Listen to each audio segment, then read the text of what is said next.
we're going to be landing in Manila, Ninoy Aquino. I believe I'm landing in Terminal either 2 or 3. I'll double check. That's particularly for international passengers. When I come off the plane, I just want to see what the Ninoy Aquino airport is like.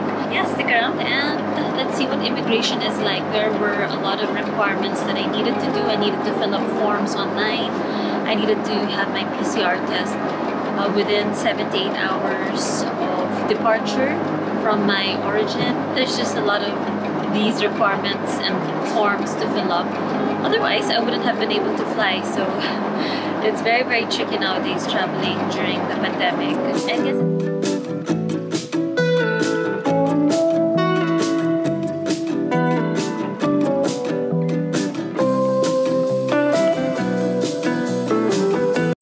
all in all, the flight from Doha to Manila was about 8 hours long.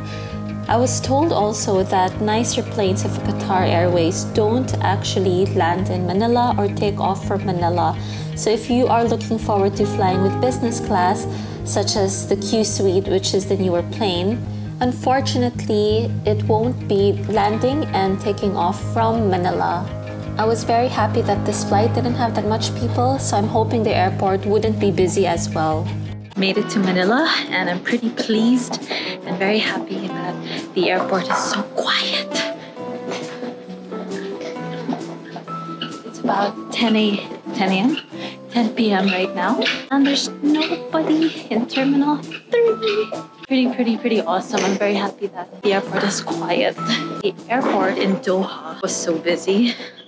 Like, I'm not even kidding. So this is just the complete opposite experience. Probably because nobody wants to travel to Manila. We are not accepting tourists just yet. Check out the jeepney.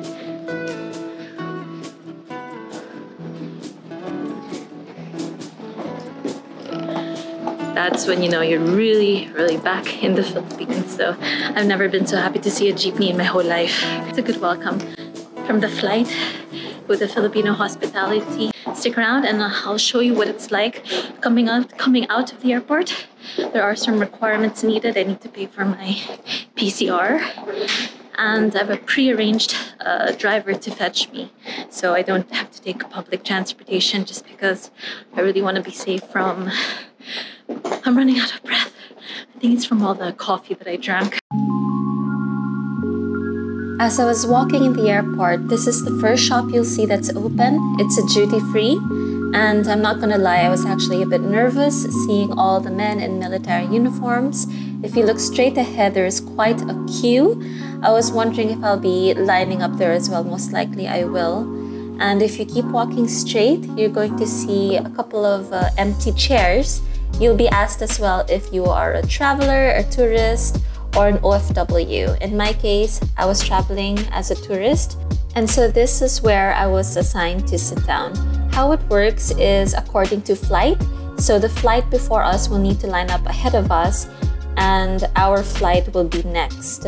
Keep in mind, I did arrive around 10 p.m., so there doesn't seem to be that much people. However, I do remember arriving at a little bit of an earlier time, and really the crowd here will depend on just the number of flights that will be arriving the same time as you are. I was quite lucky that it seemed pretty empty enough.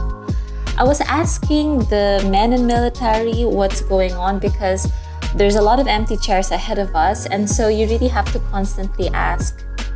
Hi, One Health Pass? The first place that they're going to take you to is to this booth that has a sign saying One Health Pass. This is a form that you'll definitely need to fill up before your flight. As you can see, he did scan my QR code, and the requirement is you need to fill this up about 2 days or a day before your flight, just to make sure everything is accurate and within the time frame. After he scans your QR code, he will validate your name and all your personal details. Sorry. Just swipe. Oo, Tagalog. Swipe. Nahirapan ako mag-English. Sorry. Buti na lang binulungan ako. Even though the guy at the booth was such a friendly chap, I did find it unusual that he had to get my phone. I was thinking that the QR code would be enough to show my details. However, he did ask to get my phone, and had to hold it physically. I was thinking this might not be ideal because of the COVID, but I just have to follow all the guidelines and procedure that is told to me at the airport. I'll be flashing on the screen all the requirements that I needed to fulfill before my flight. Do keep in mind, I feel like with everything constantly changing, there might be some newer things to fill up, so always double check. Make sure you also have a soft copy on your phone just to be sure. And in case you're struggling to fill up one of the forms, do stick around because I did create a video on how to fill up your PadLab form and your One Health Pass form as well.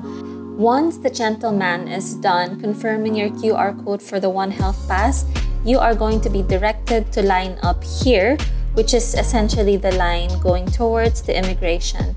I was told that because a couple of the officers got COVID, that there's only actually 2 officers for the immigration, which is a bit of a shame because it will create a long queue. As you can see ahead of me, the line is very long and expect to stay here for minimum an hour and a half. If you are a senior citizen or you are traveling with a PWD, which is a person with disabilities, you can actually request for help as soon as you disembark the plane.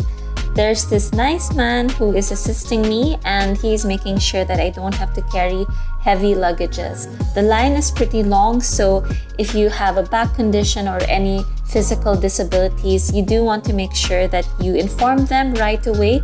Otherwise, especially during my case, I had to wait for about 15 minutes before I could be assisted, which actually turns out okay because the line on my right was much longer.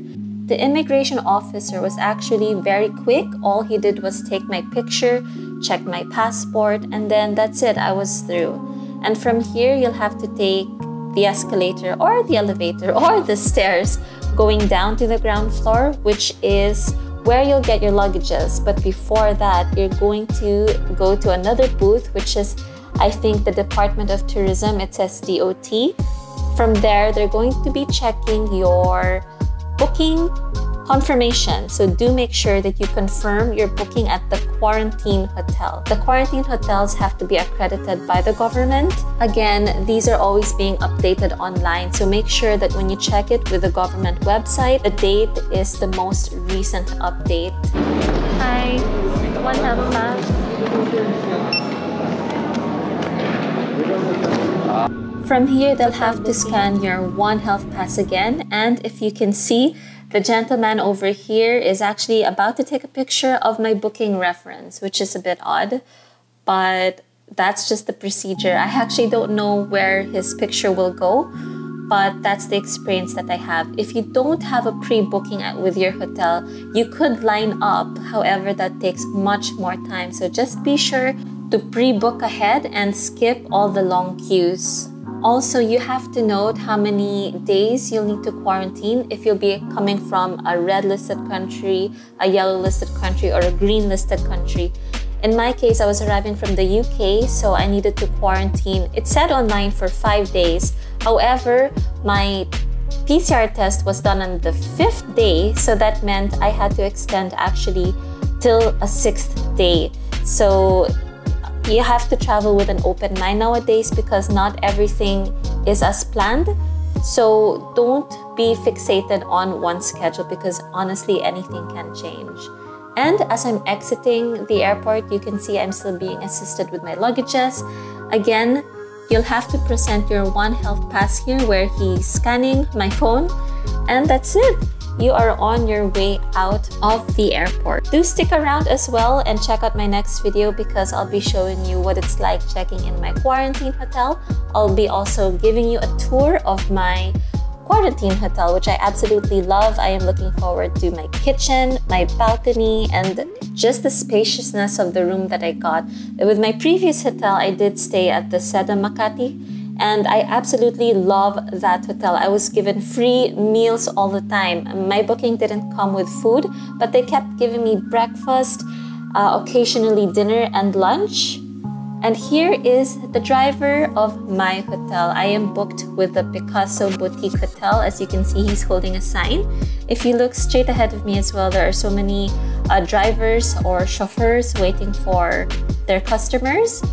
And there's this guy holding up someone's name. So the other option is, if you don't pre-book your transportation, you can opt to get a taxi at the airport. Now, when you do get a taxi, there will be a metered one or a taxi with a fixed rate. Sige, ano pangalan nyo? Christopher, ma'am. Christopher, maraming salamat ha. At saka regards na lang sa asawa mo. Sige, ma'am. Thank you. Thank you.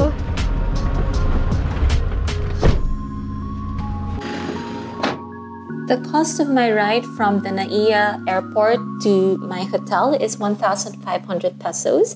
It was actually very near. I would say about 5 to 10 minutes ride. But because this is private and I don't have to worry about getting a taxi, I think this is money well spent for your peace of mind. Thank you for watching.